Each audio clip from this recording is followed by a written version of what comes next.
Allah hidup dalam keluarga. Para penganut seks bebas ada yang merendahkan nilai perkawinan dan bahkan menolak hidup dalam perkawinan yang sah. Lembaga perkawinan dianggapnya sebagai penjara. Sedangkan kaum feminis modern radikal memandang keberadaan perempuan dalam lembaga perkawinan yang bertugas di sektor domestik sebagai suatu tindak kejahatan atau perbudakan perempuan oleh laki-laki. Mereka menginginkan lembaga perkawinan dibubarkan. Melahirkan, merawat, membesarkan anak, mengatur ekonomi dan rumah tangga serta sejenisnya ditentang oleh kaum feminis. Karena dinilainya sebagai tindakan penindasan, ketidakadilan, kekerasan, dan pemerkosaan di mata mereka. Praktek penjajahan dan pelestarian superioritas laki-laki terhadap perempuan seperti itu harus diakhiri, kata kaum feminis Marxis. Sedangkan gereja Katolik memandang lain. Antara laki-laki dan perempuan adalah saling melengkapi, saling mengisi. Maka komplementer sifatnya, bukan satu pesaing bagi yang lain. Bahkan kedua jenis makhluk manusia itu diciptakan sepadan atau sederajat. Masing-masing dan bersama-sama dipanggil untuk hidup bersama dalam satu keluarga. Ditugaskan untuk mengatur dunia. Semua diberkati Allah untuk saling memberi diri dan berkorban satu sama lain.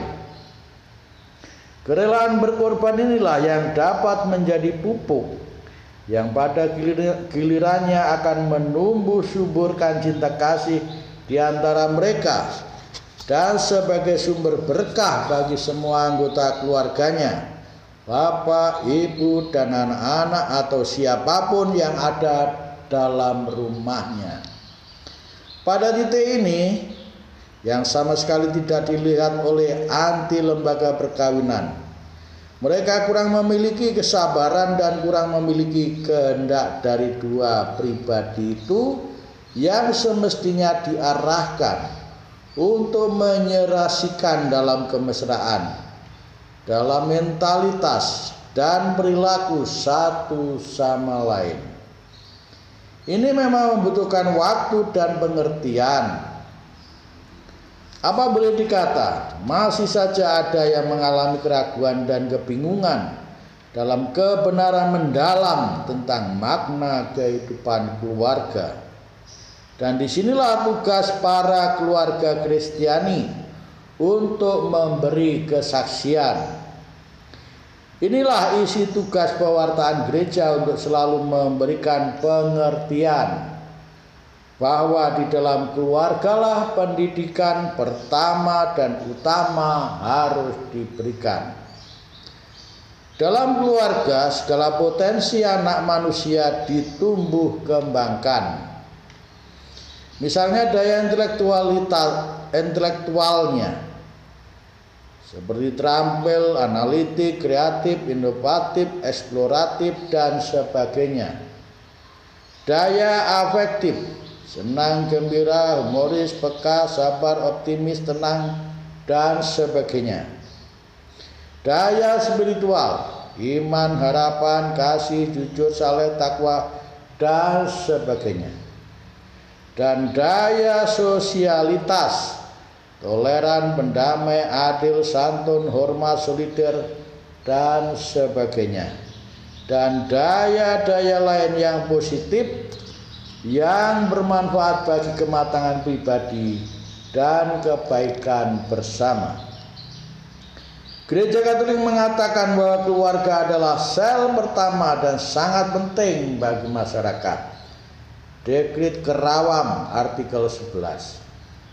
Ia tidak terpisah dari masyarakat dalam ikatan vital dan organis, karena di sanalah setiap warga masyarakat dilahirkan, dibesarkan, dan senantiasa mendapat nilai-nilai yang bisa disumbangkan dalam pengabdian di masyarakat. Allah menghendaki manusia hidup dalam sebuah keluarga dan menghargai nilai-nilai yang ada di dalamnya. Bila tidak, Allah tidak berkenan putranya hadir di dalam dunia dan hidup dalam sebuah keluarga, Maria dan Yusuf. Yesus yang disebut dalam Matius Emmanuel, yang berarti Allah menyertai kita, Matius 1 ayat 23, menjadi salah satu anggota dari suatu keluarga dan anggota warga manusia. Dalam keluarga Nazaret ini yang kita imani sebagai keluarga kudus, Yesus menjalani hidupnya dari waktu ke waktu hingga dewasa dan menjadi sumber sukacita. Maka tatkala orang menolak dan merendahkan lembaga perkawinan dan hidup keluarga, saat itu pula orang melakukan pengingkaran terhadap keberadaan Tuhan sendiri, yang seharusnya justru dimohon kehadirannya manakala orang membangun sebuah keluarga. Justru karena penolakan itu, maka keluarga-keluarga menjadi hancur dan malapetaka terjadi berimbas ke masyarakatnya. Allah tidak mau hal itu terjadi. Allah mau hadir bukan hanya dalam keluarga di Nazaret, namun dalam keluarga kita masing-masing. Karenanya tidak berlebihan jika gereja melihat masa depan umat manusia terwujud dalam keluarga. Dekrit tentang keluarga artikel 86. Dari keluarga Nazaret ini, keluarga-keluarga Kristiani harus memohon perlindungan agar keluarga-keluarganya mampu hidup dalam iman, harapan, dan kasih, mengenali dan menolak bahaya yang mengancam. Agar keluarga luput dari goda dan rasa putus asa dan tetap tegap dan tegar.